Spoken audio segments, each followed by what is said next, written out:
Greetings, greetings. TGIF.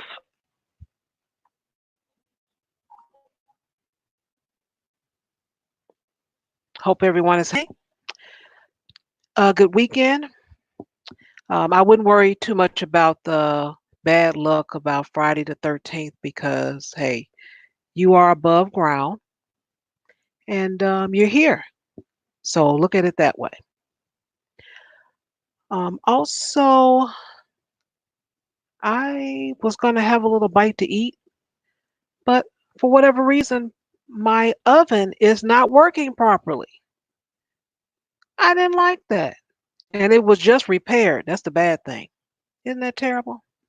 I tell you, people just, I don't know. Oh, well. Anyway, thank you so much for coming in. I appreciate it. Coming to spend some of your time here. What I'm going to do after I give my little monologue is we're going to talk about a letter I received about, I'll call it office romance. That's what I'll call it. And I'll go over it quickly, and then you guys can join the panel if you want to have a conversation about it. Give your opinion if it's a good thing or a bad thing. Did it work out for you? Did it work out for them? You'll be able to chime in. But anyway, besides my little broken oven that I just discovered, as far as what's going on with this virus, this coronavirus, it appears, and of course, I don't have the proof of this, but from what I've been looking at and researching, the little bit of research that I have done, it appears that it's not affecting people of color as badly as it's affecting others. I'll put it that way. So you just keep yourself as safe as you possibly can.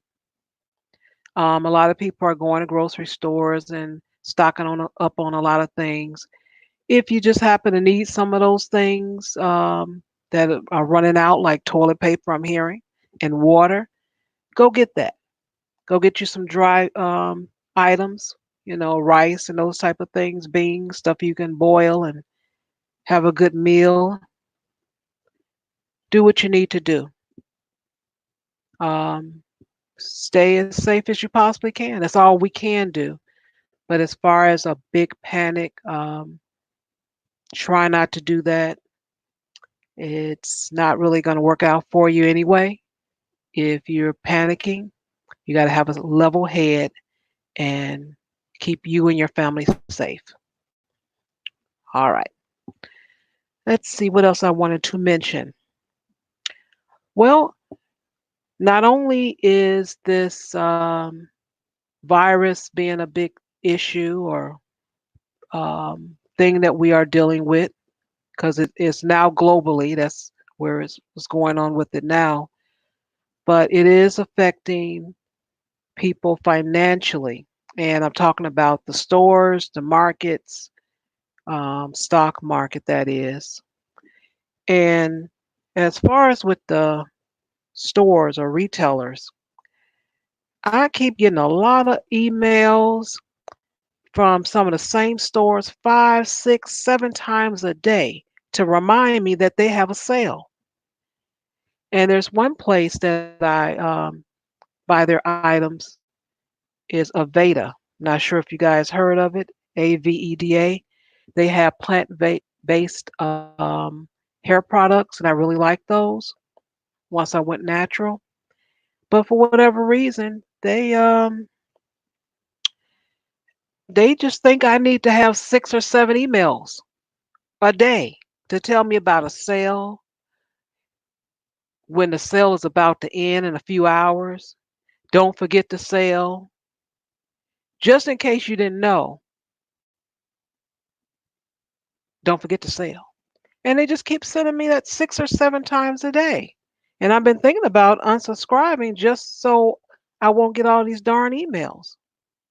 But you get so many points when you buy the item. So that's why I'm subscribed. But it looks like they're going to punish me with these darn emails. But anyway, also, I'm going to tell you about Amazon. Now, something's got to be going on. Amazon sent me an email a few days ago asking me to purchase this particular item off my wish list. And if I do, they'll give me $5. I'm like, so you want me to purchase something and you'll give me a $5 discount? When Amazon started doing that? Oh, because less people are buying. I'm like, all right, must be rough. And also, I wanted to mention about the lack of communication. I don't know what's going on, but when I went grocery shopping last week, it was earlier this week actually. I went to the grocery store and I get in line. I put my products up on the register there on a belt, and the young woman, she put her foot where you get she does the bagging, and she tied her shoes. Okay, she needed to tie her shoes, fine. But after she finished tying her shoes, she walked away. Didn't say ma'am, cat, dog, rat, nothing. She just walked away. I'm like, okay, is this how we communicate? Now I had the idea that she needed some more grocery bags, but how am I actually supposed to know that? You're not supposed to walk off from your customer. Didn't say anything. Just walked off, came back, and she did come back with some bags. That is true. She came back with some bags. But the girl, she didn't say anything to me. She didn't say, well, just a moment. Let me go get some bags. I'm going to step away from my register. Nothing. The girl just walked away and just left me there. I'm like, okay, so something needs to happen as far as communication. Now, I know she was over 21. She was under 30. That's all I can pretty much tell you. I can't tell you her exact age, but she was somewhere up in there. But as far as just training, I don't know where she could have not gotten it from. Home. training from the store. I mean, come on. But as far as with communication, people need to work on it a lot more because it's getting bad. There's no mind readers here. We have a lot of skills. We can go to school for a lot of things. And we all are born with gifts and talents. Something you are especially good at. Something you are. I don't know what it is, but you were born with it. And I'm sure if you just think about it, someone has told you, girl, you really can do this. Man, you really this. So there's something that you have just this one great talent that really stands out. Whatever that is, use it. That's your gift. But ESP, mind reading, is not a part of it. I can promise you. You may can figure out what people are thinking as far as overall. Like, well, if you got this situation, you only got A and B and maybe even C to choose from, but that's it.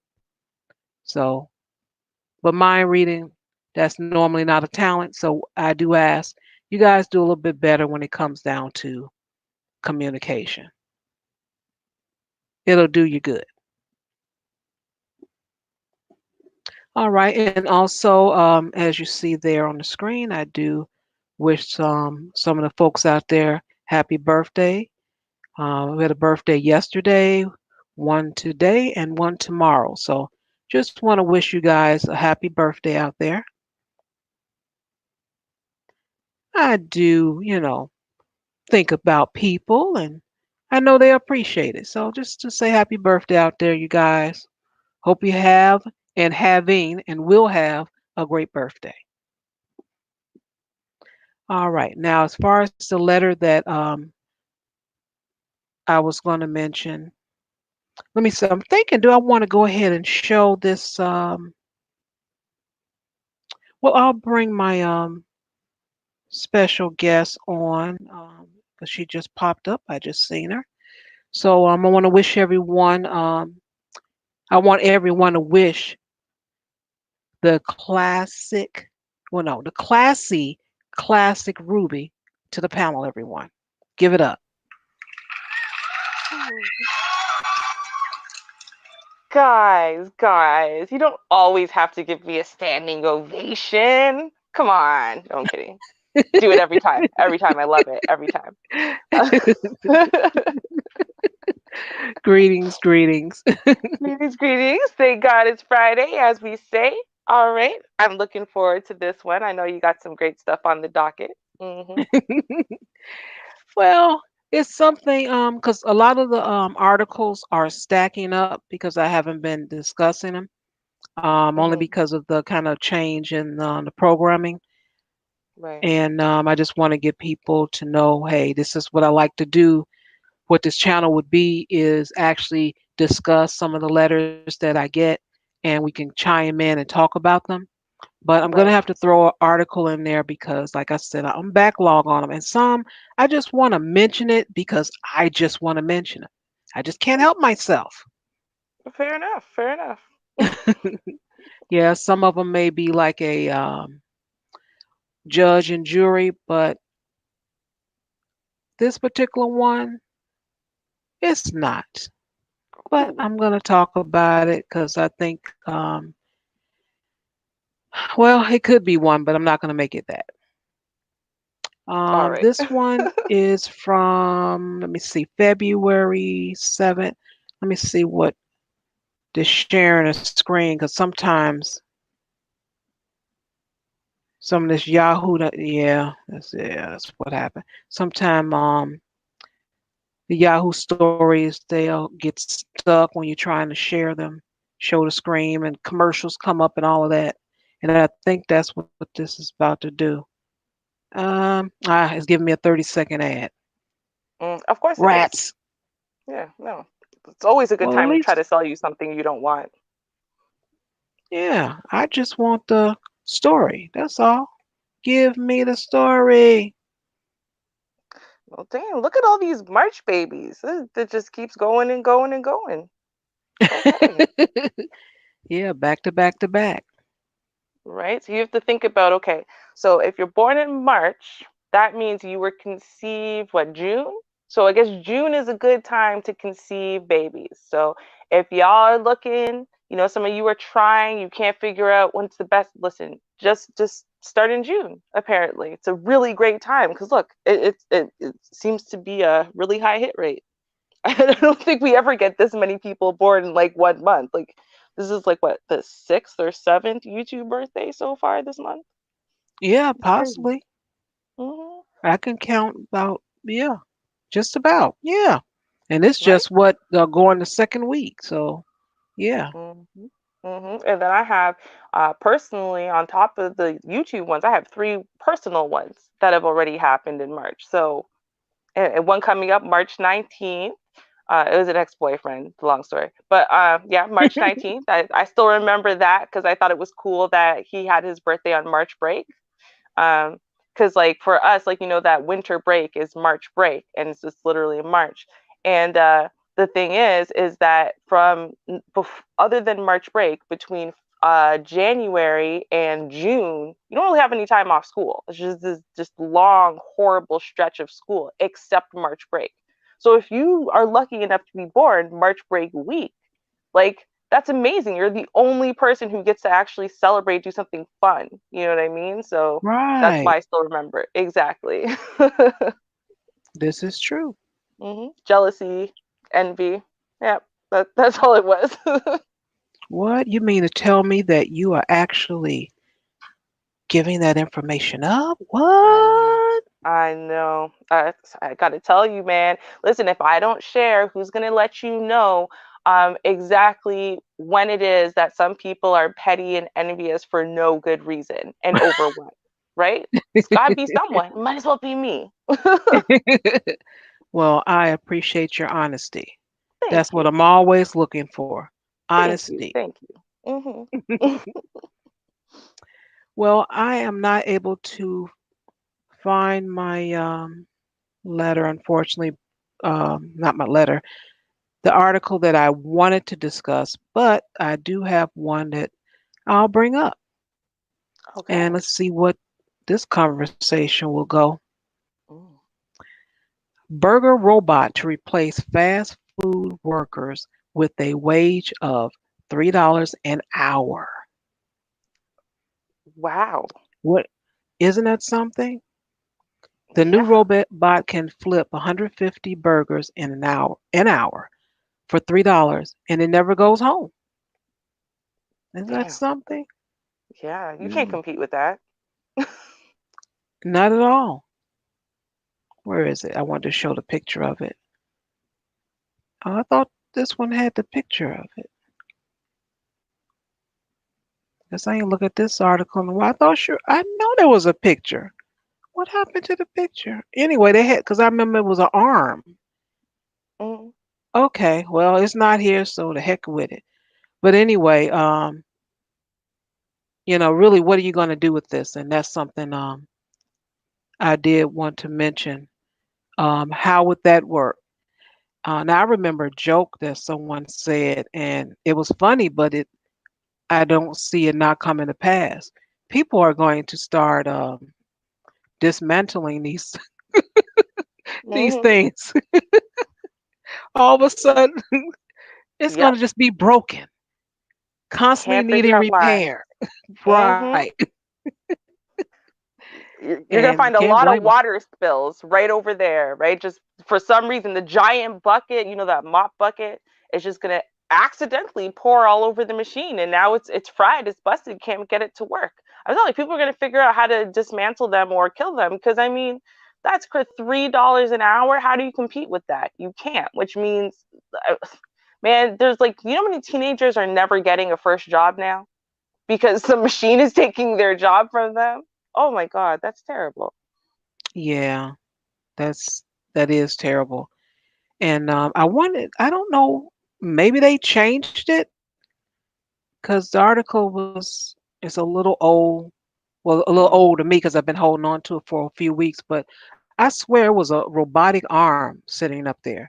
And I think Oh that yeah. was amazing. That's what I wanted to show the audience, not just mention the $3, but I wanted them to see what this 3 hour dollar thing look like. But Mm. whatever happened, I don't know. They changed the picture.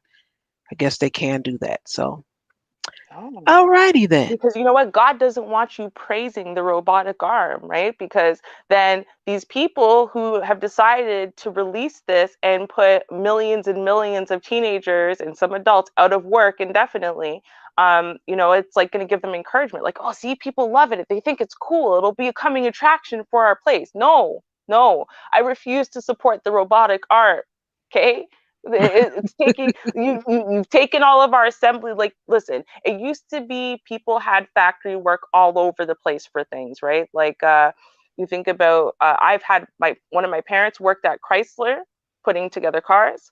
My grandmother worked at Kellogg's. Actually, my grandmother, interesting story, my grandmother invented a cereal, interestingly enough, from some of the components of different cereals that they had, and added her own little twist with some honey and stuff. And her boss was like, "What do you do?" And like, she's like, "Yeah, I don't know. I just scoop some of this up for my breakfast break. I didn't have time to, I don't have time to do this with my 5 kids." And Hmm. tasted it, loved it so much, said, "You know what? I think you should pitch this." And she did. She pitched it, and it actually became a Kellogg cereal, interestingly enough. But of course, did she make any money from it? Nope. Oh But no.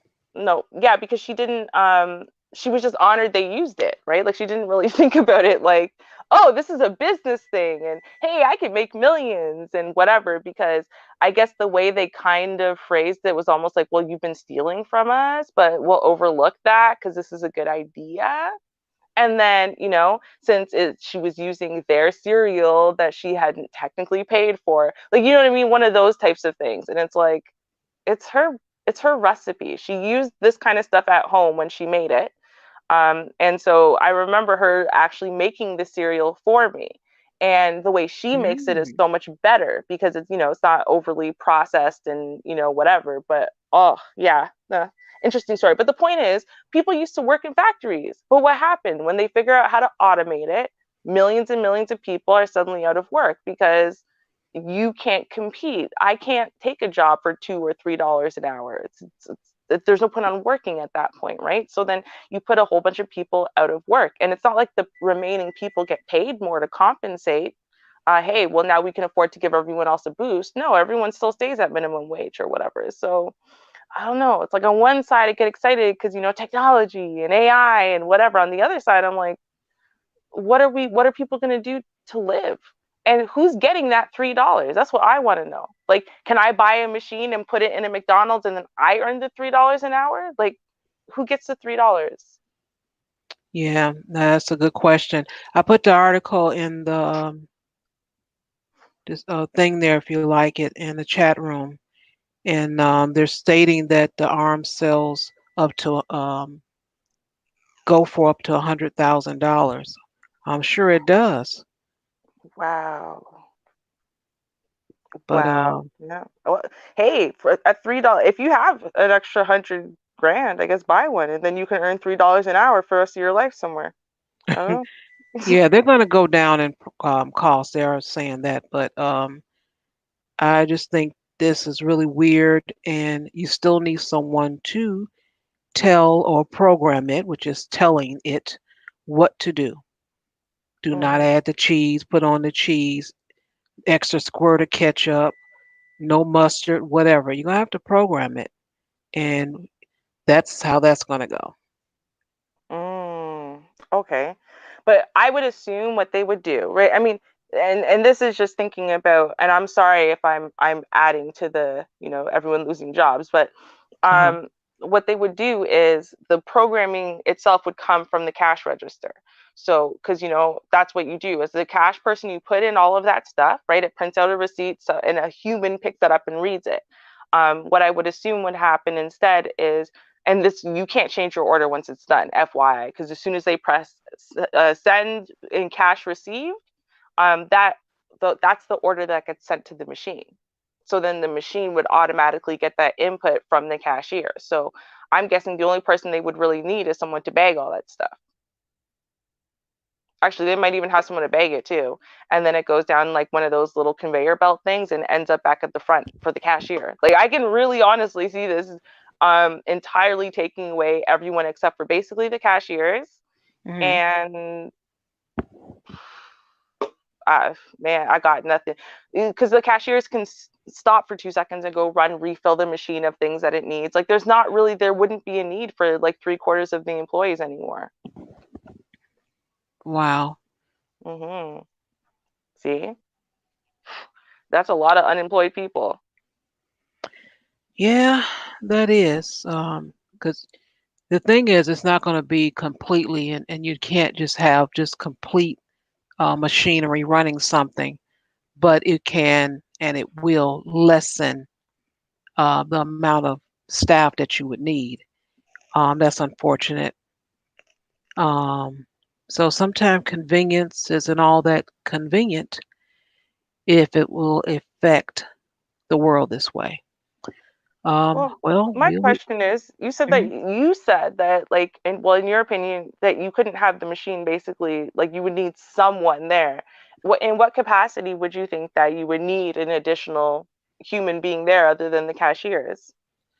For the manpower as far as the cleaning, Mm, as far as you mentioned, refilling things, mm, because the ice, um, I've seen where they're still getting ice and putting it in the machine to fill it up. mhm, And then the hoses that are necessary for the soda machines, they mhm, change those canisters. The trucks that come with the items, they need to unload those and bring them into the store. mm. Um, and I guess stack the napkins and all those other things. So All right, fair enough. So y'all heard it. Um, these are your new jobs. That's all that's going to be available. So look forward to that. Get good at those following things because that's what's going to be offered now. Just so you know, no more flipping burgers for you. yeah, that's what it looks like. Ah, but we shall see. We shall see. Mhm. All right, let me remove that. And then the letter. Oh Um, wow! I'm sorry, I just realized oh, go ahead. can flip 150 burgers an hour. An hour. So, man, that's a lot of burgers. Like It you is. know, and you think about it, so you could buy the machine for 35,000, right? And you think about how many different people's jobs that's replacing versus having an employee. Oh yeah, people are for sure going to do that. Especially what I see it happening in actually is not necessarily in older locations. What I see is all of the new locations Mhm. are and anything getting renovated. That's what they're going to do with the new locations, and then they're going to start obviously in rich areas, you know, and then they're going to go to heavily populated areas. You know what I mean? Like I think they're going to do it kind of in an order. So like it's not going to be like a total blackout overnight kind of thing. But I mean, I hate to say it, that these are some impressive stats I'm reading over. Y'all click on the link and take a look at this little machine and even just what the price points are at this point. It's not that bad, like $2,000 a month. You're paying your employees about that much, or some of them. You know what I mean? Like, it's not that bad. You can fire three different employees and have this machine for a lot less than they would cost you. Like that's interesting. You know what? I hope if anyone finds the robot arm, let us know where you've seen it so that way we can show everyone because I'd like to see the robot arm. I think that's cool. Oh, see, I'm already sold on it, Char. You see what I did to humanity? Oh God. Okay, I'm sorry. I'm sorry. Excited are I'm a you? traitor. Yeah, I'm a traitor. I'm a traitor. God, I hate myself, but it's so cool. Okay. It's okay. But no, it's just a lot goes with that. If you think about it, it's still a lot. It sounds cool, but if you make all these burgers, they're gonna have to stay hot. They're gonna be customized. So it's just too much going on there.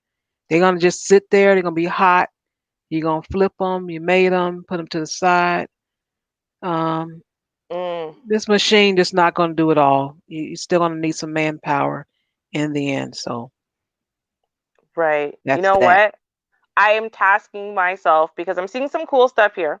And I do think that by next week, what we could do, I could totally get a compilation going of robot arms making burgers and stuff. Cause I don't know, it's so fascinating now. Like now you've got me all in this place of AI like doing stuff. Oh God, I hate when I do this, right? I get all obsessive about it. Now I'm all interested.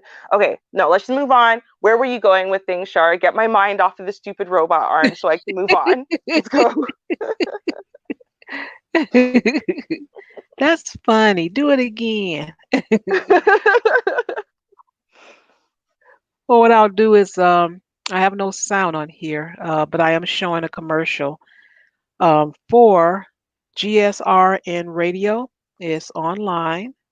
And DJ Music, he has a show called On the Beat every Wednesday. He's asked me to be his co host, so there I am. And it's every Wednesday on GSRN, which is Global Sensations Radio Network. It is, let me see, the show is about, I guess, 2 hours, but he's playing music within there. So maybe, yeah, I'll just say 2 hours. And come through, check us out. It's a lot of fun. Um, we talk about different topics. I'll put the link in the chat room. We talk about all kind of stuff. It's really cool. Um, whatever's going on, in the news, we discuss that. And just check us out. It is 8 p.m. Eastern, 7 p.m. Central. hmm I'm co-signing here. Y'all, this is a great show. The chemistry between music and Char is amazing. The topics are amazing. It's a really good listen. And I'm telling you this as someone who doesn't like radio.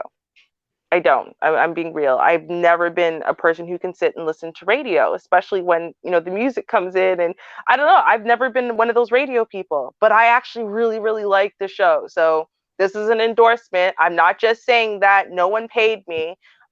For real, I mean it. I actually think it's a really good show. Y'all should check it out. Yeah, it's a lot of fun.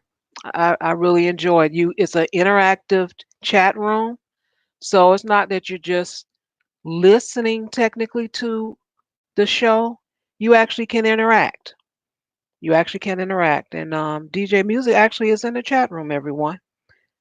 He also has, you can click on his channel there, and he has some videos, and he's now starting to live stream. And he has some interesting things to say. It's kind of cool. I say get your glass of wine, be ready to come into the chat room, interact. The music is good. Now, if you want some mumble rap, you may have an issue there because all the words of the songs are more clear. There's no I'm sorry, you're just not going to find it there. So you can always request, but I don't know about just being on the list automatically. I'm sorry, but yeah, hmm True. ain't gonna be able to help you there.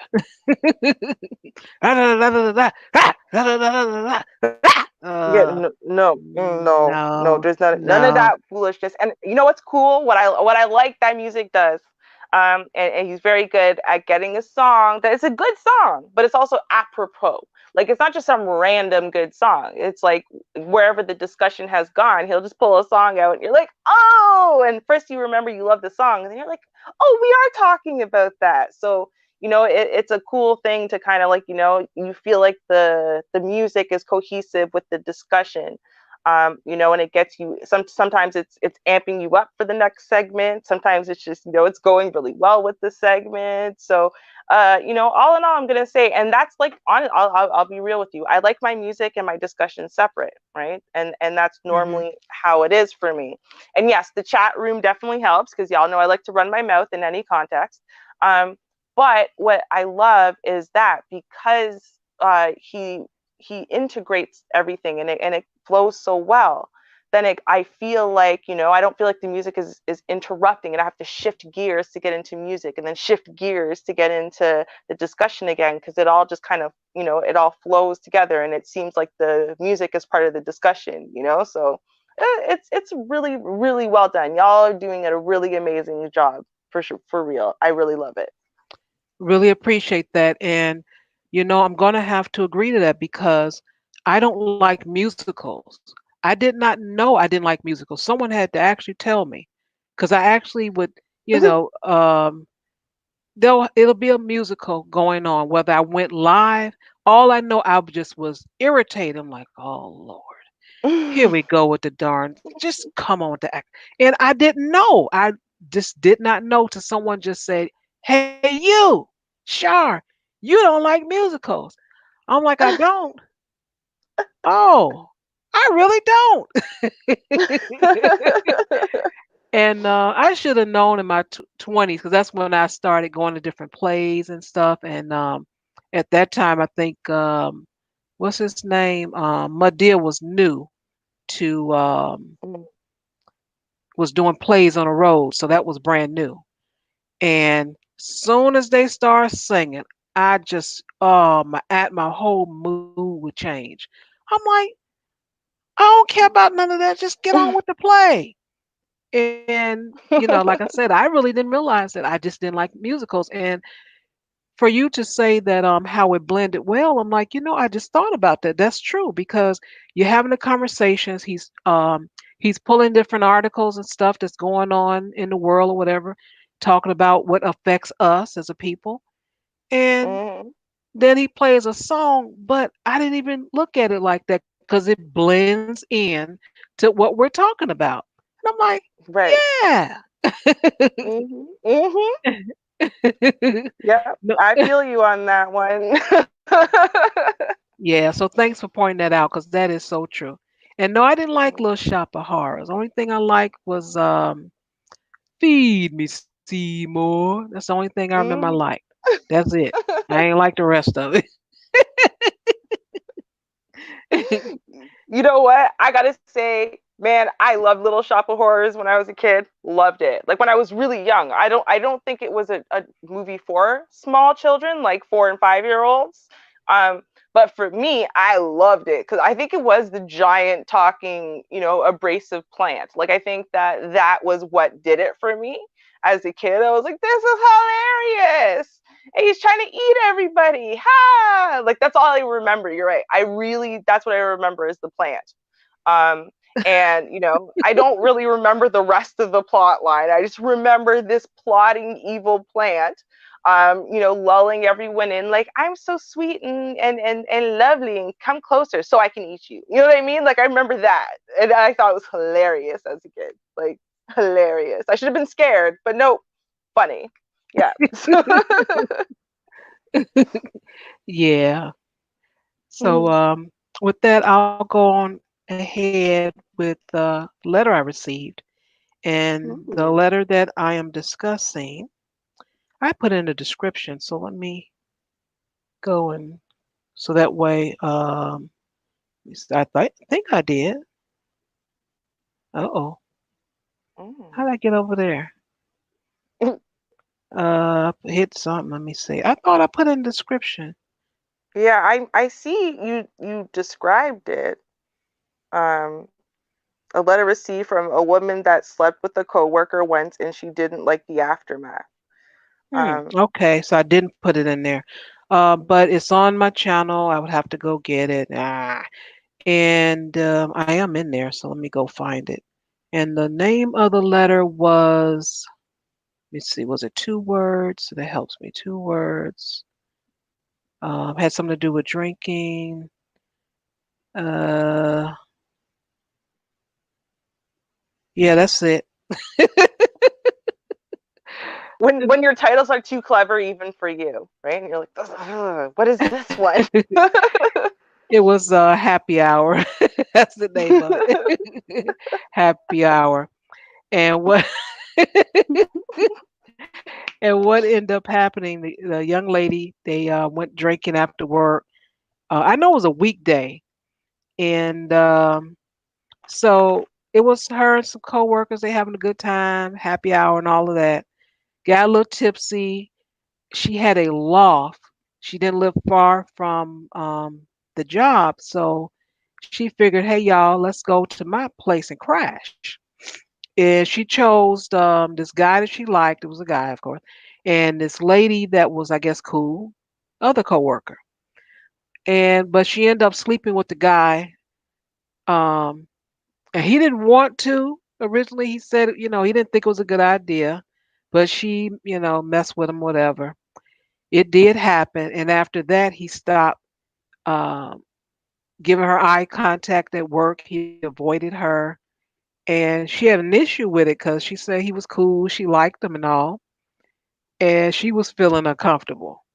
So Mm, I told her, I said, well, he's probably feeling more uncomfortable because one, he originally told you he did not want to get down.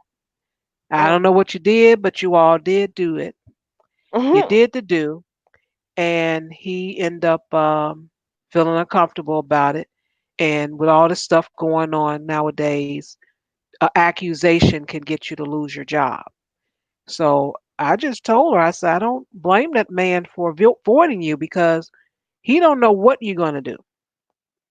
And that man, I don't know what type of job. I don't recall anyway what the job was, but he just wanted to keep himself safe, and that's the information I gave her. I'm like, leave him alone because she wanted to approach him. I said, that's the last thing you need to do.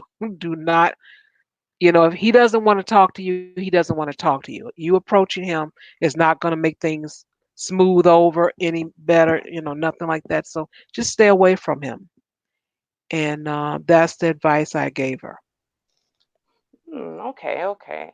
Um, did she tell you, like, okay, is this like a call center type job where there's like, 200 people working there, or is it like a really small office job where there's like 10 people working in this little space and that's it? I didn't get that much detail as far as how they Okay. interact, except for I do remember she mentioned a meeting. So Mm. I know they can have meetings, but other than that, I cannot tell you that much.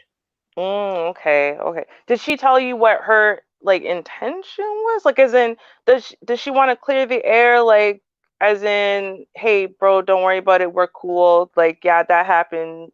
Now we're just coworkers again. Or is it like a, hey, what does that mean now? Do you want to start dating and be my boyfriend? Like, what did she tell you what kind of angle she's going at? Does she having feelings now, or was She where? said she was just uncomfortable. He was making her uncomfortable. Okay, okay. You know what? See now, and it's tricky, right? But I would say this, Hmm. and you're right. In this day and age, I mean, guys, if it's not, the fear of, Me Too and all that kind of stuff, then there's also the fear of, oops, I hooked up with some chick in my office. Now she's gonna get super clingy and think we're married. And then when I tell her not, then it's gonna blow up. She might try to ruin my job, something. You know what I mean? Hmm. Um, and so I can see, the fear levels on all levels from him. I mean, damn, maybe he actually has a girlfriend or a wife she's unaware of, and that was a big mess up for him. And now he's afraid that, man, she's gonna call him or follow him home or something. Um, so see, I guess the way I would probably handle it, right, and this is just my personality. I can't just, like, I can let things go once they're addressed, but to me, I do have to address things. So, like, the way I would address it though is I'd be like, hey, can I talk to you for a minute? And just be like, just to clear the air. I mean, and it's so weird for me to say this because I can't see me being in this casual sex position. But if I was, and that's what it was about, you're just part of my rotation, as Issa Rae said. And so I don't care. You just scratch an itch, I scratch yours, we're good. That might as well have not happened. That's how important it is to me. I would pull him aside and let him know that. Like, hey, listen, there's no need to feel weird or awkward or nothing changed. Like, it was the equivalent of you being like, hey, my back is itchy. Can you scratch it right here? Like, yo, we're cool, bro. Don't worry about it. Right. Um, and just let him know where I stood. You don't have to awkwardly avoid me while fearing and having a bunch of thoughts run through your head about what kind of insanity I might turn out to be, right? Like, I don't want you to feel, you don't have to talk to me more or less than you did before. Do whatever comes natural, but like understand that, you know, all the fears that you have are unfounded. Like, we cool. What's up? Whatever kind of relationship we had before, we could just go back to that. Maybe now we could say what's up because, hey, I recognize your face now. You know, you like when you go to the smoker's pit, you have a cigarette with someone, now you recognize that person. So I say what's up to you now.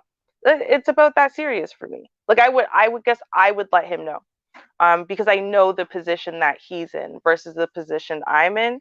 And so I know, there's a lot more fear there, a lot more for him to lose, a lot more probably experiences and advice about, women getting clingy and insane and whatever. So if I'm not on any of those levels, I don't feel you like that, bro.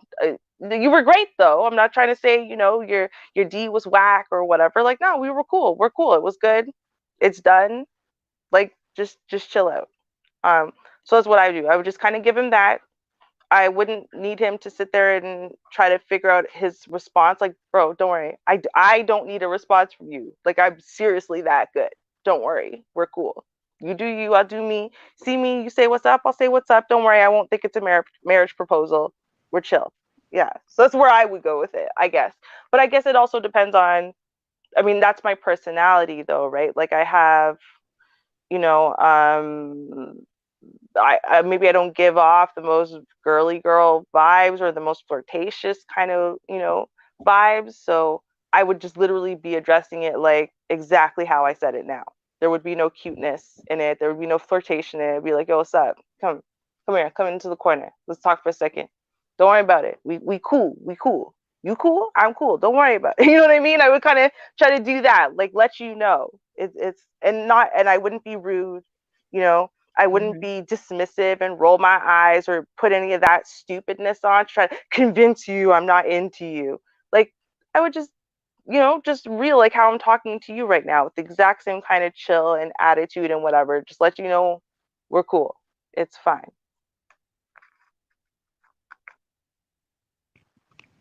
Well, I have an attitude because my stove is not working properly. Yeah, you heard me right, Danteezy. This darn stove, I can't believe it. They changed the ignition switch because it didn't even light up early this morning. They changed it. I put it on 415. The bad fella not going past 200. Live. So all I got is some warm chicken breast. That's it. Potatoes, just forget it because I had some oven potatoes. Oh, that ain't gonna happen. Ain't that Hmm. some? But anyway, back to the That is subject at weird. hand. That is weird. What is it though? Is it like one of the elements are burnt out, or not? Maybe that element is an element is faulty. You need a new one, or what's going on with this stove? It Is was this the the initial, oven or the top the part? oven, the Okay, yeah. oven. I Yeah. was told it's the ignition switch was out, So and like, I'm like, come on now. oh, right. That's why in my head I was like, okay, so if music was on here now we're going to a commercial break. With the first thing we would hear is it's the remix to Ignition. That's why it was in my head. Like, that would be the song because hey, we just said Ignition. I know, I know. Um, I'm not a DJ for Yeah, good reason. Um, so now what is yeah. like, so the ignition switch is what? It's the thing that I guess triggers it to make it go hot. Is that attached to the element or is that attached to the actual stove itself? Like, they have to go take the thing apart. Uh, they went up in there and did some stuff and changed the darn thing, and you turn it on and it lights up and it heats up, and that ain't happening. And I'm Mm. getting more angrier just thinking about it. But anyway, Oh, okay. We'll move on. We'll move on. It's fine. Think about the fridge and then move on. All right. The fridge is working. Everything's cold and frozen, and we're good. All right. they better be happy I got some salad in there. Well, because it was going to Mhm. be on. Because with 200 degrees, I was able to warm the chicken breasts up because I was going to have tacos. I changed my mind. But Mm. anyway, Well, I'll say this Um, though. There's a mhm. lot of good you can do cooking wise on low and slow, right? So like now that you know you have that problem, I would intentionally start making things low and slow. I mean, you can make everything from ribs, chicken, beef, you can make everything low and slow. And what it does in essence, it's almost like it's sauteing the meat within itself, but really slowly. And just it can make a really really juicy tender everything. So hey, you can make it work for you and then act like you didn't make any type of concession. That's what you want to do all along. And you can Google it. I swear to God, low and slow in the oven is actually a thing. It's like making your oven a slow cooker in a way. So there's that. All righty then. Hmm. All right. Well, See, thank you for that. learn something new every day, right? Low and slow. Okay. Low and slow. Now, I understand that you want to speak with the person, the guy, and say, "Hey, everything is cool and everything," Hmm. because you want that. You want to settle things, Right. and that's a way of doing it. There's nothing wrong with that. But I just gave her information, you know, well, not the information, my advice from what she said in the letter. But this dude was really avoiding her, Hmm. and I just wanted her to understand with this climate of this Me Too and all of this, he's just protecting himself. That's all. So you don't have to say anything to him. He's avoiding you. You can let that be. It's all right. Now, let's say if I was to do that, um, I think I would give him a letter. I wouldn't put it by email, but I would give him a handwritten letter and have it put on his desk saying some of the things that you said. I think I would do that. So that way he gets the information. Um, don't have to worry about pulling any records. Hey, I just a handwritten letter. That's my handwriting. I signed it and everything. There's the proof. Yes, I did, and I'm guilty. And hopefully he accepts that and he's okay with it. He feels a little bit more maybe at ease because he has that in writing. I would hope so.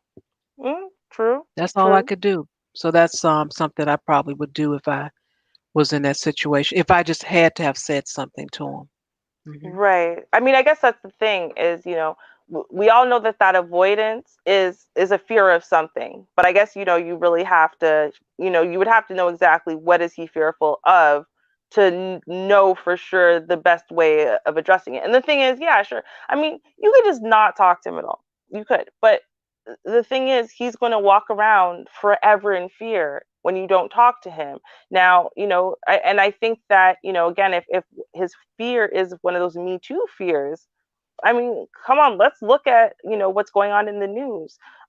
We know people can come out 10, 20 years later and get you 23 years in jail. So it's not like, oh, well, she didn't say anything this month, so it's cool, right? Like, I don't think that that discomfort or that fear really ever will go away if it's about, the Me Too stuff and whatever, unless it's addressed somehow. And you let him know, clearly from your side where you stand. I think the letter thing, if it's the Me Too thing, it is a great thing. Hey, listen, I'm giving you written, um, evidence. Hey, listen, I willingly engaged. I was in the right mind to be able to consent.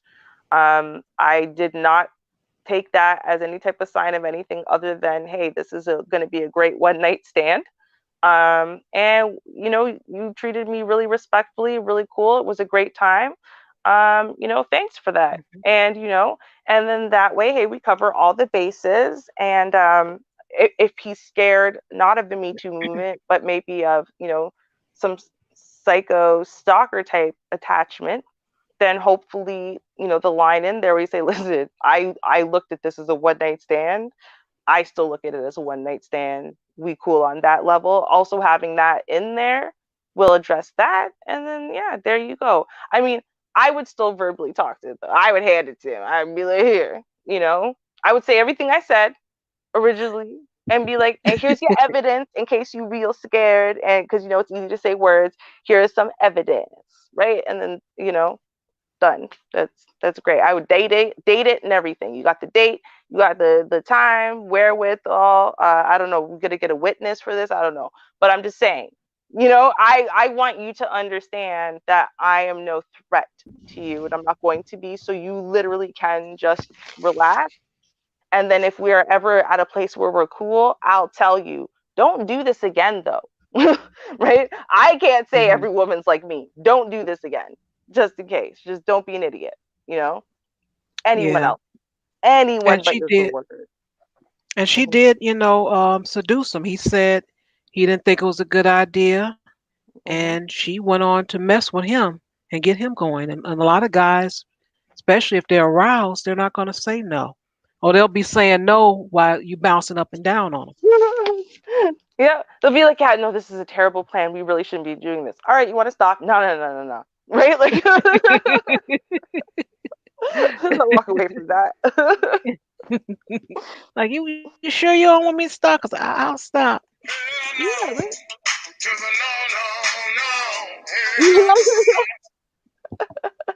And that's how that's gonna be.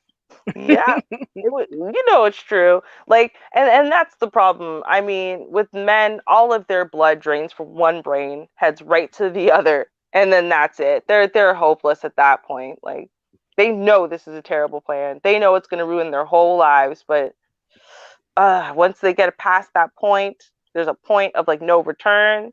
Then that's it. They're doing it now, and they're going to have to worry about it tomorrow. But today, the other brain needs to be satisfied. Let's put it that way. Let's put it that way. I heard that. Mm-hmm. Greetings and welcome, Zero. You want to How y'all weigh in doing? from the man's point of view? All right, all Yeah, right. Hello. Good evening. how you doing? Ruby, classy Ruby and Char. Mm-hmm. Greetings, greetings. Char the great. As like Art put it. As Char, it's as Char the great. but Ooh. but but yeah, not every guy, blood go down. I mean, yeah, it might go down there, but some of us got self control. Just saying.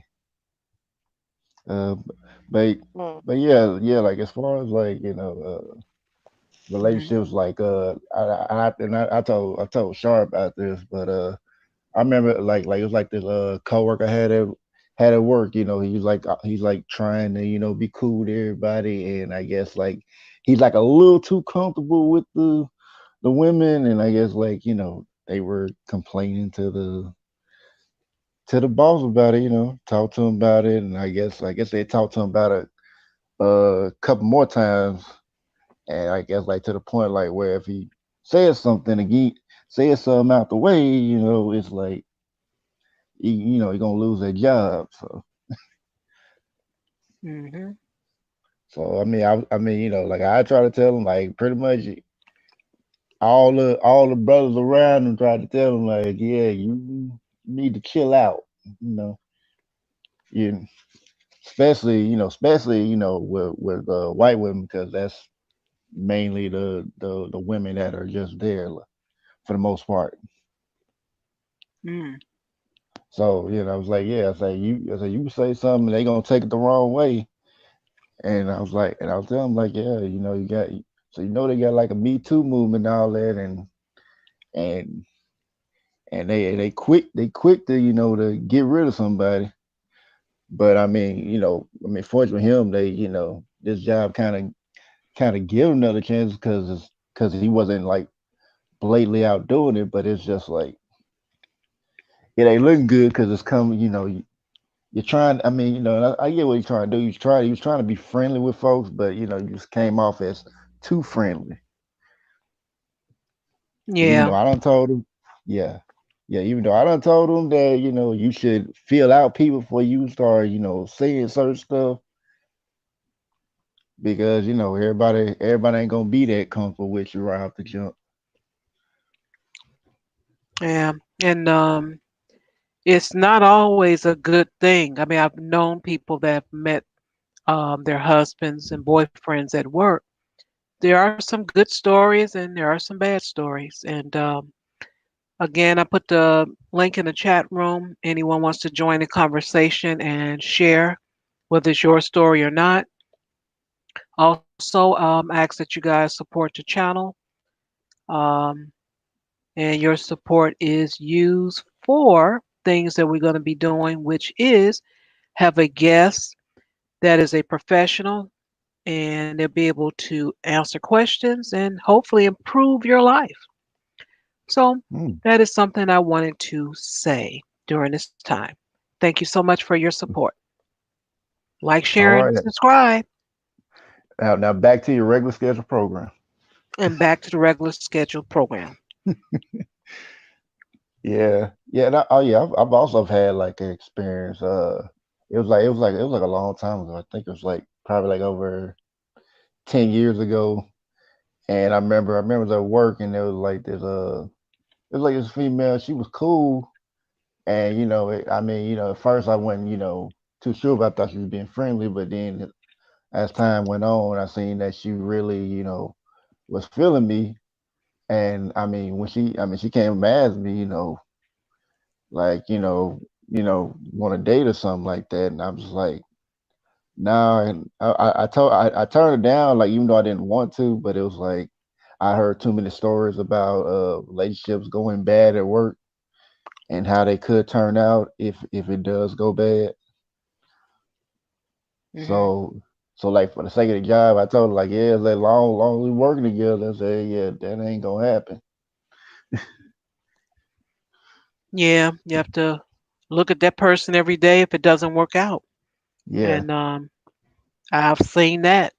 And it's not the it's not the prettiest thing. And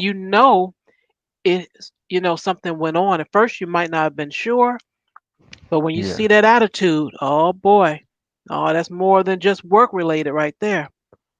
yeah, I mean, attitude, flipping things, grouchy, treating co-workers with attitude. And I had this supervisor, and she was younger than me. She got the job because of her father. Yeah, and she had attitude because the man wasn't acting right, and she probably had some other issues going.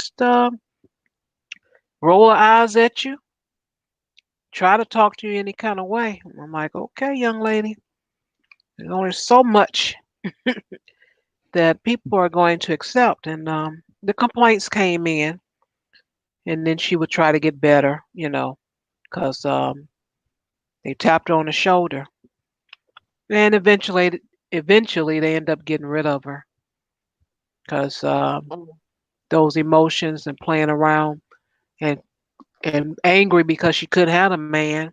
She probably busted wide open for him, and he's like, "Oh well, thank you," but that's it. Mm-hmm. Well, and that's where, it comes down to, this is why you shouldn't.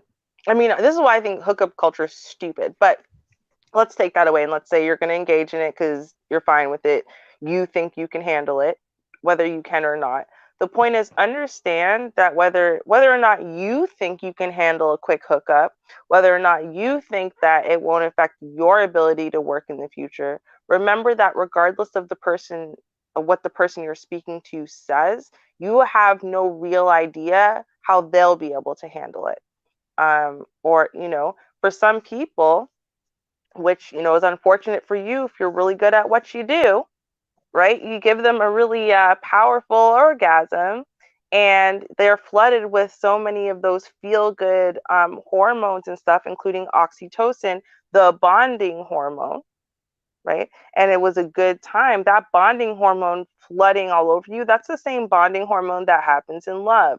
That's the same bonding hormone that happens when you give birth to a baby, right? So you have to think about how powerful the hormones that are being released by your brain during sexual intimacy, think about how powerful those are.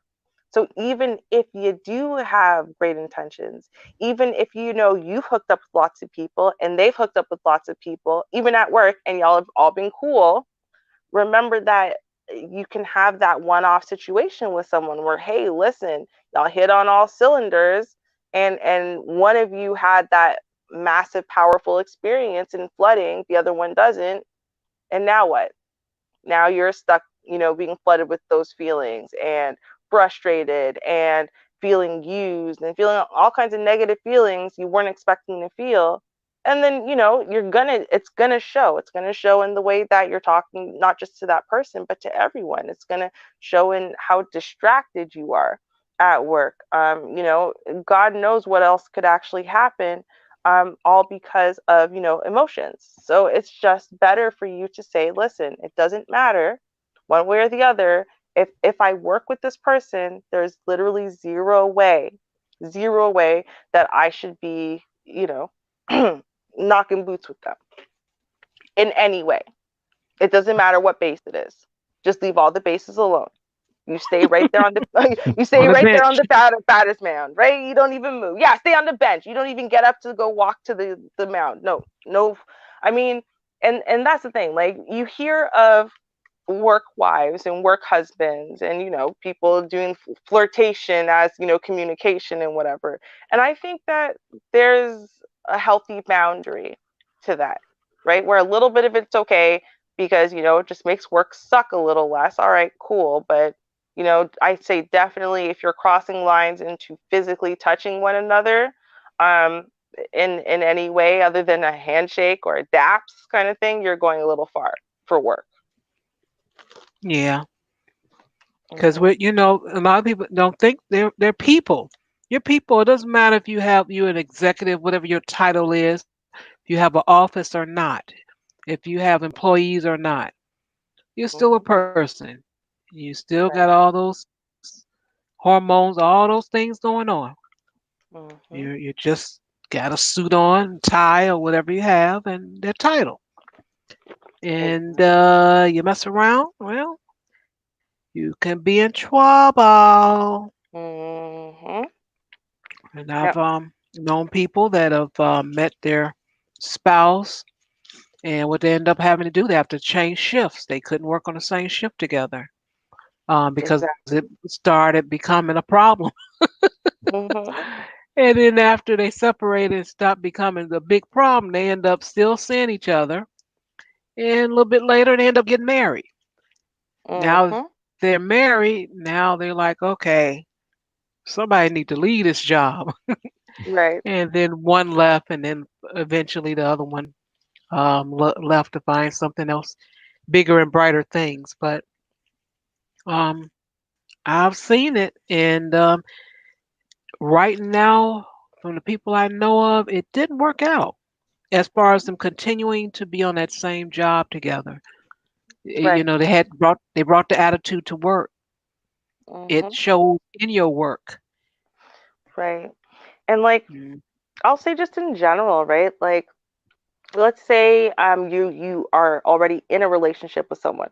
That person gets laid off or whatever. A job opening opens at your workplace. Do not get them to get it. Um, and I don't care how solid your relationship is, how long you've been together, and whatever. And I don't care who disagrees with me. It comes down to, you should not be spending 24 hours a day, 7 days a week with someone where you work with them all day, and then you can't even go home and leave work at work because you work with that person. So, now you're going to bring work home too. And, you don't get a break from each other. You don't get a time to kind of, I don't know, live your own day and have your own individual experiences. So when you come home, now you've got something to share with each other because you had the same day.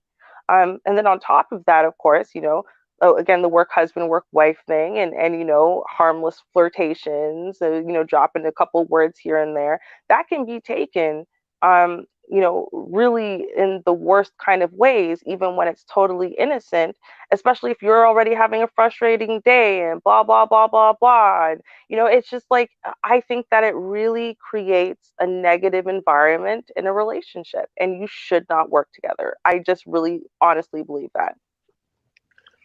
Um, my mom had this saying that she told me when I was younger, and it Hmm. was a warning, but Nevertheless, it still's a saying, and she said, "Baby, if you're under him all the time and you right there and you can smell him when he pass gas, you up under him too much." Mm-hmm. And it was a It's true. warning, and I was 18, or did I turn 19? One to two. And I got the rude awakening one day when he wanted to do something different. I'm like, what? Without me? What do you Yes. mean?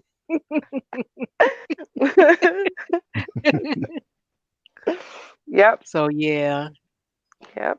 I've had that exact same experience too. It's crazy you said it because I'm like I remember that moment. Like you can literally when you're like what without me do you hate me now? You don't love me anymore? Like you go through all these ridiculous extremes in your thoughts and feelings, and it's just like nah. I need to go chill with my friends, just my friends. Like I need to not be, your man for 3 hours, and then I can, you know what I mean? That's it. It's like I'm not. I swear to God, is it because you want to hit on other girls? Is it because you wanted this? No, there's nothing to do with that. It just has to do with not worrying about you for 3 hours. That's it. I just want to worry about you. I want to go get myself a shot, go get myself a drink. I want to go order myself nachos. I want to budget for one tonight. You know what I mean? Like that's just what I want. And I didn't take it well. I didn't. I remember that very clearly. And it's not that I'm an overly jealous person. It's just that I got used to being around them. Like if we could yeah. be together, we were all the Hmm. time. um and that creates like an unhealthy attachment, and soon, yeah, you run out of things to talk about. You literally run out of things to talk about because you spent so much time together. You've already had all the deep discussions. You've already had all of the fun discussions and getting to know you discussions and whatever, and you never spend time apart from each other where you, hey, let me share something with you that I just found out, because you're always together, so you find out together. Right. Just imagine that at work, if you commute in together, Mm-hmm. then you're in the Right? office, Mm, in the office meeting, mm, lunch, break, mm. or maybe you would find it kind of convenient not to have a break together. Maybe. Mm-hmm. And Lord. then on the way home, and then you're at the house. Well, how was your day, honey? Well, you were there. Why would you ask that question? Right. You know. Yeah, See, I'm teasing when I say it that way, but yeah, yeah, you're right there. yeah, Mm-hmm. and I see like if you're gonna do that, like if you instead of, I mean, even though it be small, I would say like if you were trying to get some space in each other, like instead of like going home together, y'all go somewhere in one spot and y'all go to another spot, maybe about 2 or 3 hours, something like that. Come on, yes. How would you outing? Mm. Then you got something to I talk could see, about now. and you know what? I could also see that still being a problem, and I'm gonna tell you how. Okay. Um, oh, it was good. Good. Well, what happened? Nothing. So what? You don't want to tell me? No, I just, Mm. just nothing. Just it was all right. Oh, so Mm. what? What does that mean? You trying to hide something, aren't you? Mm. Mm. No, I just said it was okay. Nothing. I could see that. Right. Yep. Yeah, Yep. yeah, that's a possibility. Mm-hmm. Well, and Yeah. I mean, they've done studies basically, right? So, for example, if a couple, like not working together, right? But if a couple is having issues with bonding and communication at home, like they don't really do that, spend quality time. When they do, it's kind of like, oh, I don't really want to sit here with you for 4 hours. It's so boring. Um, what they actually suggest you do is, first of all, take a look and see, and it's probably the case that throughout the day, as things happen, as you find out things, as things happen to you, and whatever, you're texting each other. And so when you get home, you have nothing to talk about, right? Because that's what normally home time is. It's to take that whole day you had, right? And while you're figuring out problem solving, decompressing it, and whatever, you're sharing it with someone else. But if you're taking it in, 5-minute increments and you're texting it to each other, hey, this happened. Hey, this happened. Hey, this happened. Hey, I'm feeling this way. Hey, how you doing? And that's what you're doing all day.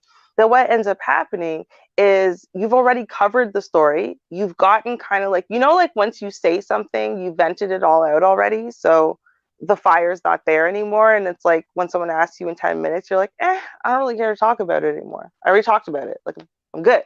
You know, that's what ends up happening to your whole day. So by the time you see each other, that's how you feel about everything. How's it?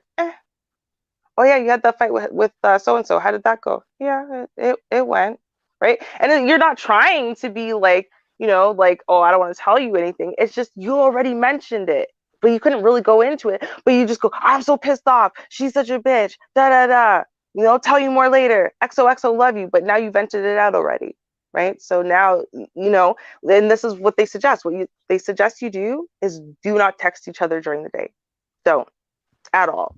So if you want to know about each other's days, you have to speak to each other when you get home. You have to.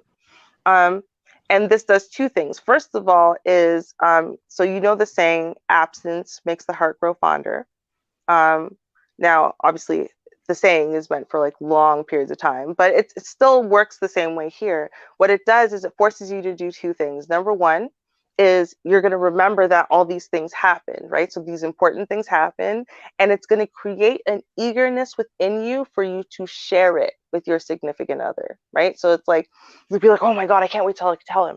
I can't wait, And so it's making you anticipate seeing him and feeling eager and excited, like I want to rush home so I can just finally tell him, right? So it's like that's good on your side. On the other side, though, right, it creates the I wonder what he's doing. I wonder how that meeting went.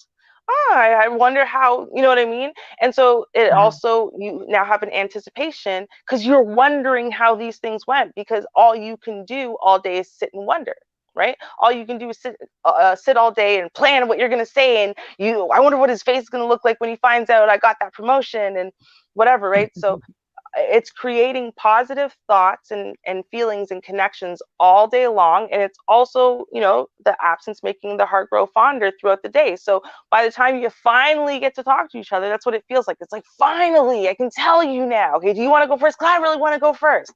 Right. And you get to build that up. And it's funny when people cut out the messaging throughout the day to each other, and actually cut out messaging to friends and family throughout the day as well. If you shut that all down and you stay silent throughout your day, it makes you collect it all in a way. I mean, unless it's something horrible and you really need to deal with it on your lunch break or you're going to kill everyone, right? But mostly it's not like that. Don't tell 25 people before you tell your husband, right? Again, you're going to vent it all out. Steam's going to be gone, right? Mhm. You want to save that energy up, and then bring it home to your significant other. And then y'all have something to talk about. And you're going to be excited to hear his responses because no one's responded to you yet about this, right? So you want to get some responses. Now, after that, you can go tell whoever you want. Go tell your girlfriends, go tell whoever, right? Because girls know how to hype you back up, right? Your husband doesn't. He's going to go with whatever you give him. So, just some thoughts. I mean, if that's how it is, just when it comes to texting each other throughout the day, how in the heck can working together not be like the most detrimental thing in the world? Like, no, just no. It's not going to work unless you want to quit your job, or the person you're going to hook up with wants to quit their job. Just don't start it. It can't go anywhere. Just can't. Yeah, Yeah. I just thought about something. What if like the husband and wife were like in two different areas, like they still work the same place, but they were doing way different things, so they wouldn't meet up with each other. Would that count as absence, or would they still have to find another place? Sorry, say that again. If I was saying, like, what if a husband and wife couple, like, like if they were working in two different areas, like they wouldn't be able to see each other. They work for the same company, but they wouldn't be able to see each other, like all day. Mhm. Um, Would that work? You know what? I mean, yes, like that would be a better case scenario if the company is really big. For example, a call Yeah. center, Right. or one of these telecommunications companies where you could be working on a completely different floor in a completely different department, start and end at different times, maybe even. I mean, I saw that a lot when I worked at Bell Mobility, which is telecommunications, right? And a few people had that where they were going to be taking their maternity leave or paternity leave, and their significant other, whoever the heck, worked somewhere else in the building. Um, so I mean that would be a better plan overall versus if it's a smaller office or a smaller place where you're going to for sure be interacting with each other and seeing each other. Um, but there are some shared common elements. So you'd have to really look at, I mean, first of all, how truly separate is everything? And number two, um, really on a scale of 1 to 10, when you think about it, for example, how long is your commute? Are you going to be commuting together? If you commute together and you guys spend, let's say, an hour and a half in the car talking to each other, is that going to be satisfactory for you? To when you get home, now y'all just chill silently. Are you going to be content with that? Or are you going to feel like, yeah, but we never really got to get in deep with it because we are in the car? Or are you going to be able to get in deep with the car? So I think that, you've got some individual elements you need to look at there, Right. just as far as the way that you and obviously your significant other communicate best. But yeah, I think in theory, if anything was going to work as far as working together, you could work for the same company, but like different floors, different departments, never see each other, never talk to each other, and make sure you intentionally do not take your breaks or lunch together, even if it's at the same time.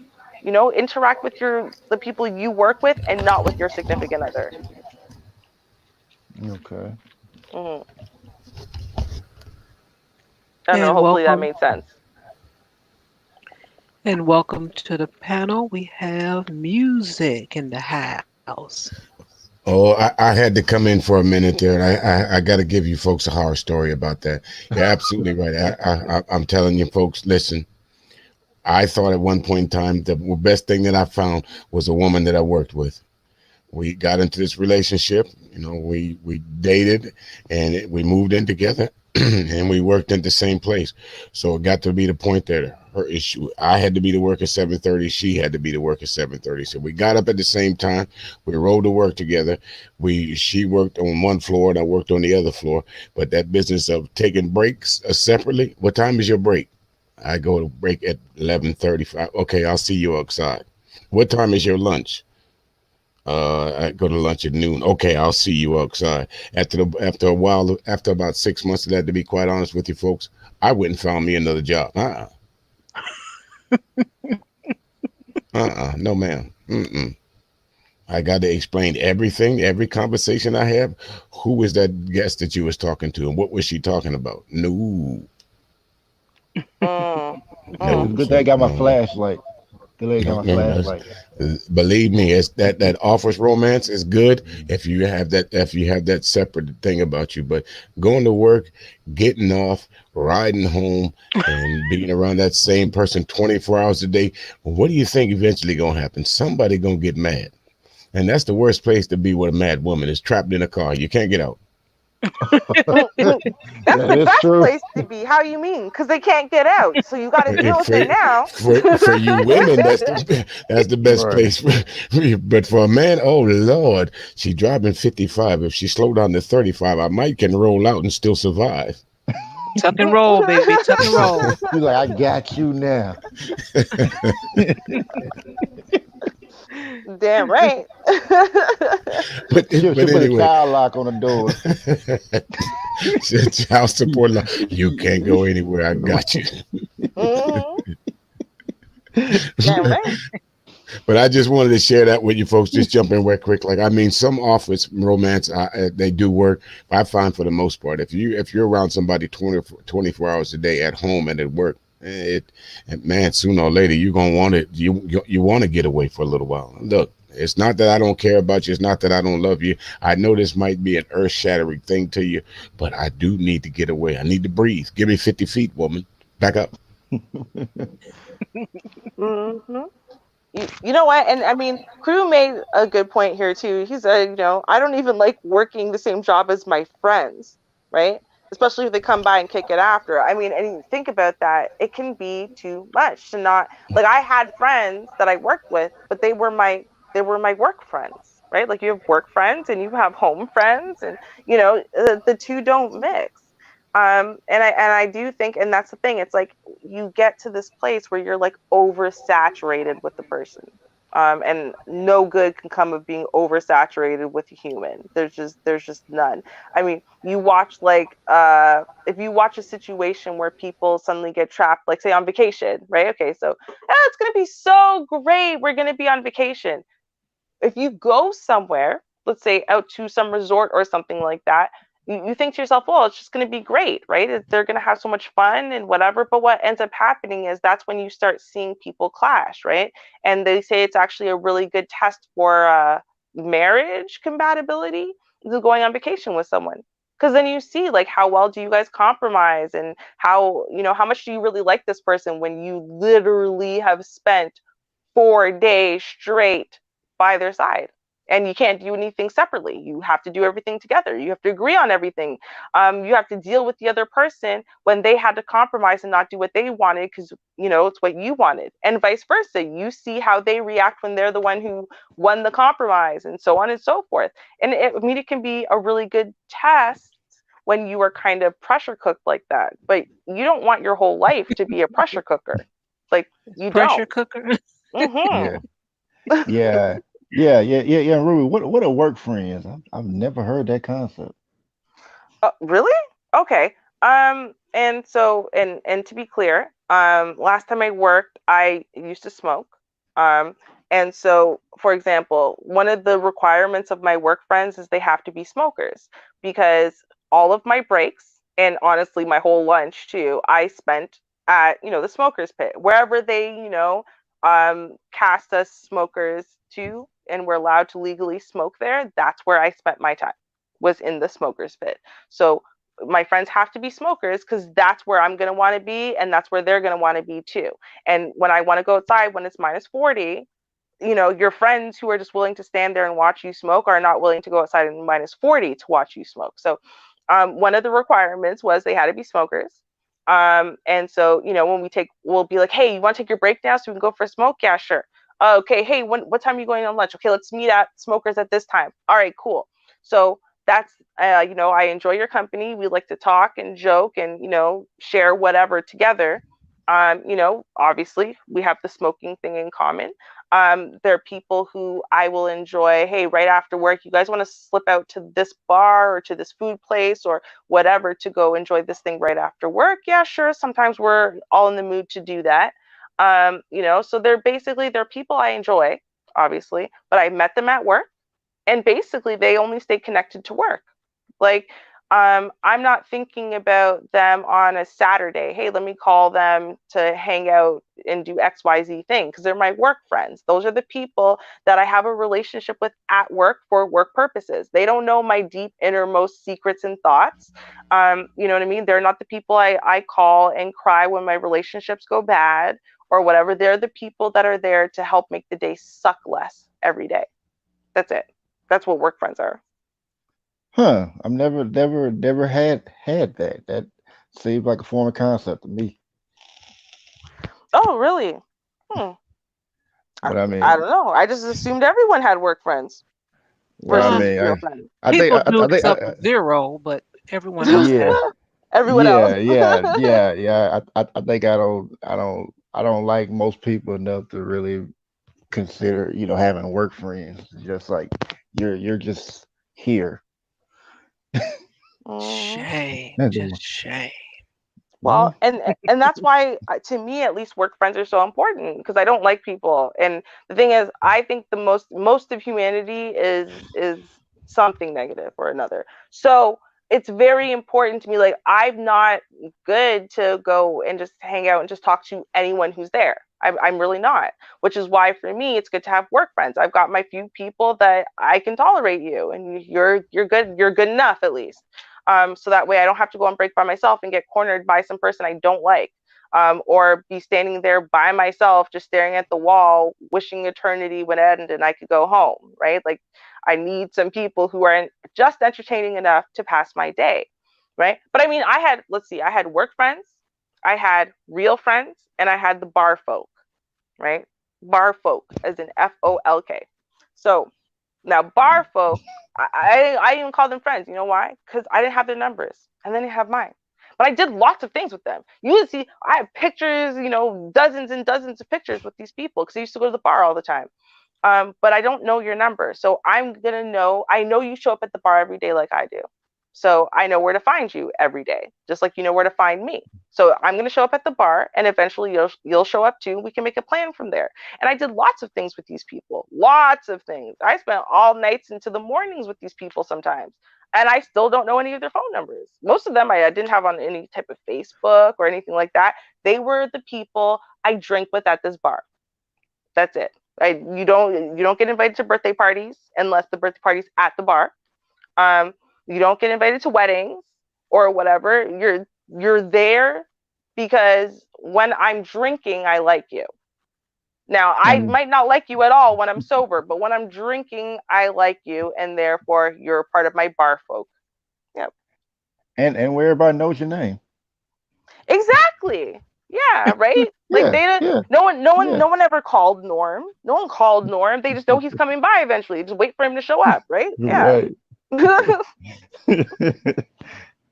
Yeah, yeah. I mean, but by tolerate, what do you mean by tolerate? Because I think I have a different definition of tolerate.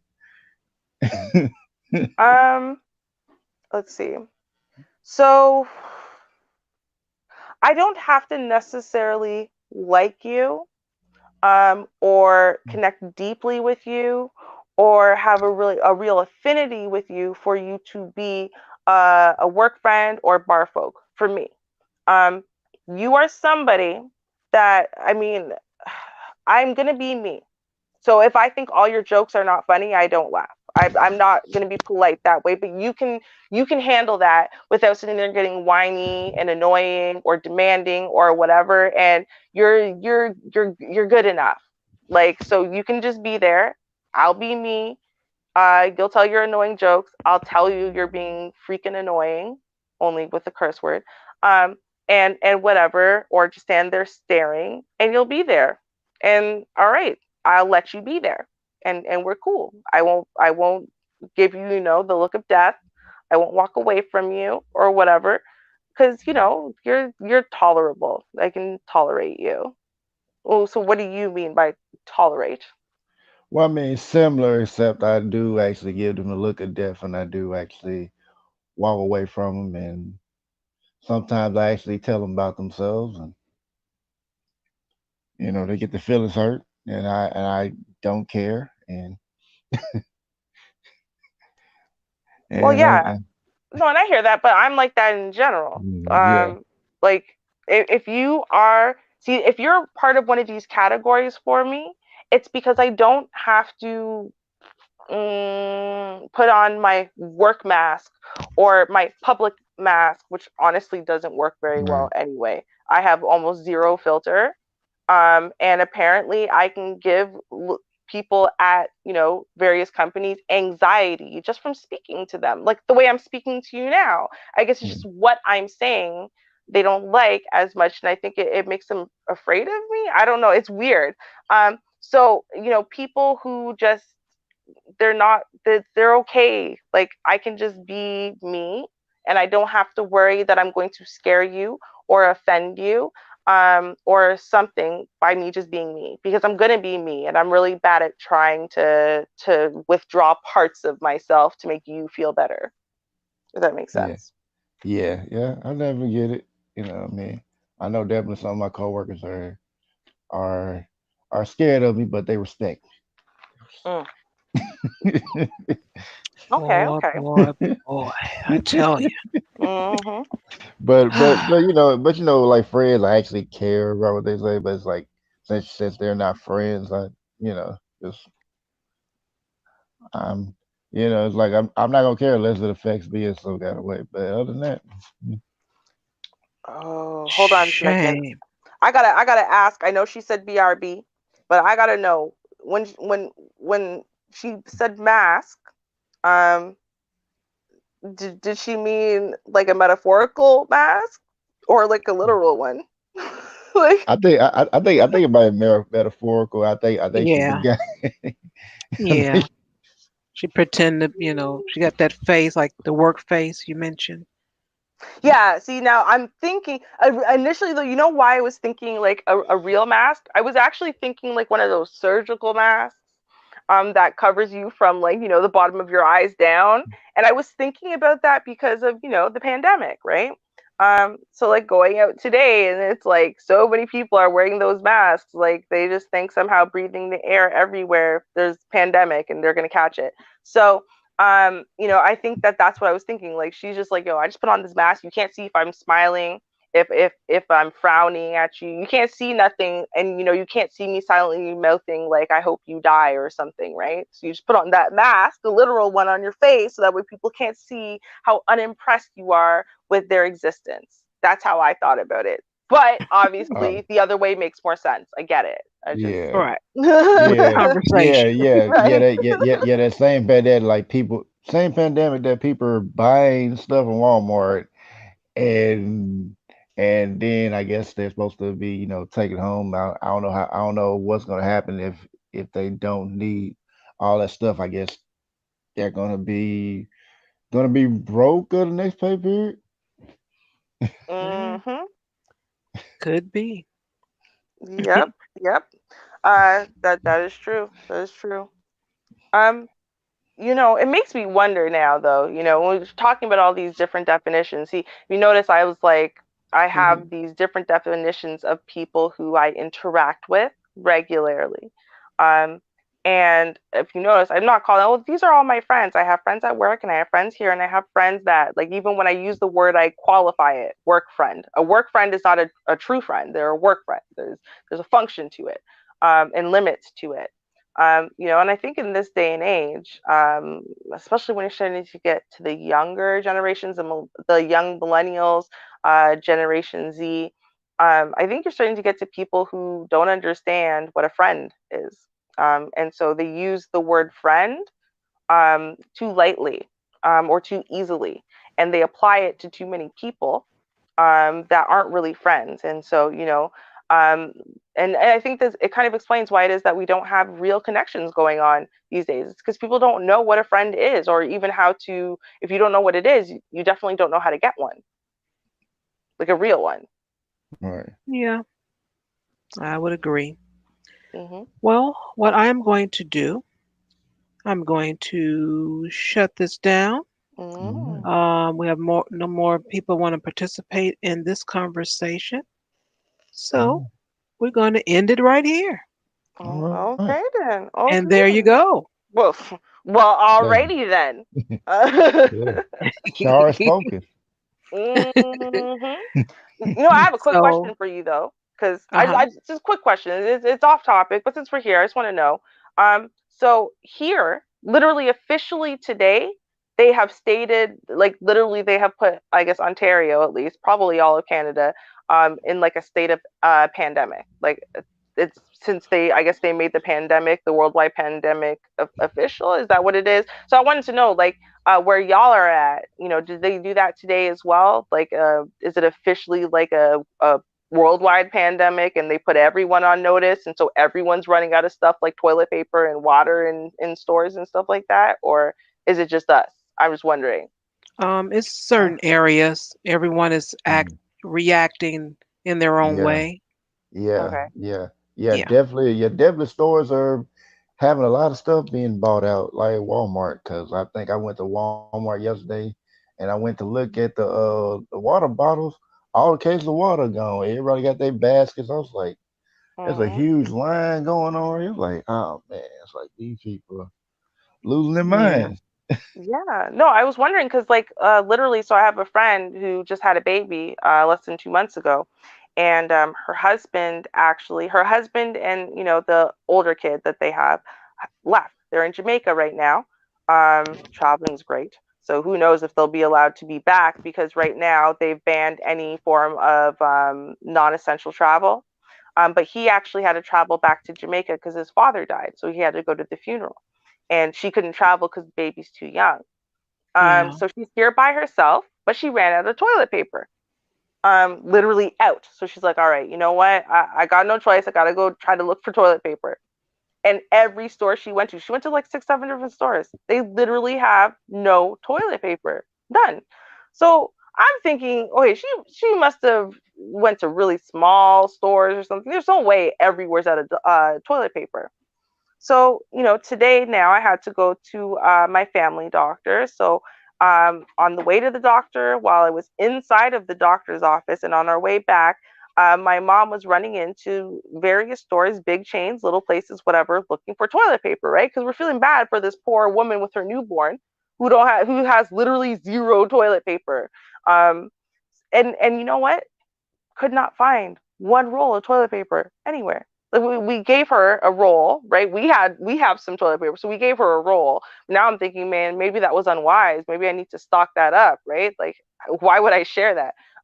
But it's like we ran out of toilet paper, and I think to myself, like, out of all the things that people would buy out to the point of excess, to the point where it's literally gone, why are they buying toilet paper in excess? Like that I find that confusing. I understand why water's gone, right? People need clean water. They're scared maybe something will even hit the water or whatever.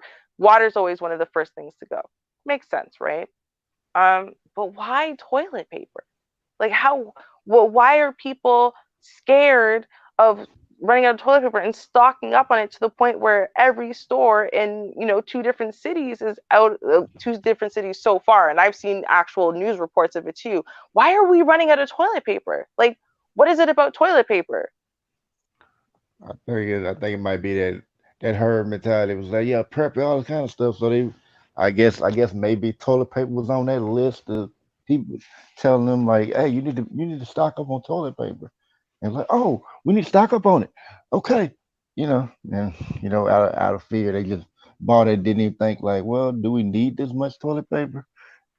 Right? No, you see, even Kelsey's saying, Walmart's out of toilet paper and water, and I'm like, but like again, how much toilet paper do people use that they honestly needed to buy so much of it right now? Like, I'm thinking, like, how many rolls are individual people running through by themselves every week that they're thinking to themselves, well, if this lasts for a few months, like how many rolls of toilet paper do you need? I, I don't know. Maybe I don't use enough toilet paper. Maybe I'm supposed to use a lot more toilet paper than I do. So this wouldn't sound ridiculous to me. I don't know. I don't know. If someone's got stats on how many squares of toilet paper the average person uses per sitting down on the toilet, please email them to me, ruby@classicruby.com, because I am honestly trying to figure out the mystery of how we managed to run out of toilet paper and water first, before food, before other resources. We have run out of toilet paper, and someone needs to explain that to me. So if y'all have the answer, email it to me. I just said it. You could rewind, let me know, so that way Ruby can understand and she can sleep well tonight, because yes, my feverish brain has been stuck on this all day. I need to know. Yeah, All she won't let right. it go. She will not and let it go. and on that note, everyone, thank you for coming out. Thank you for those participated. I appreciate it. Share, like, subscribe, all that good stuff. And see you guys next week. All All right. right. Cheers, y'all. Peace. Yeah, thanks for having me, and have a great night, y'all. Peace.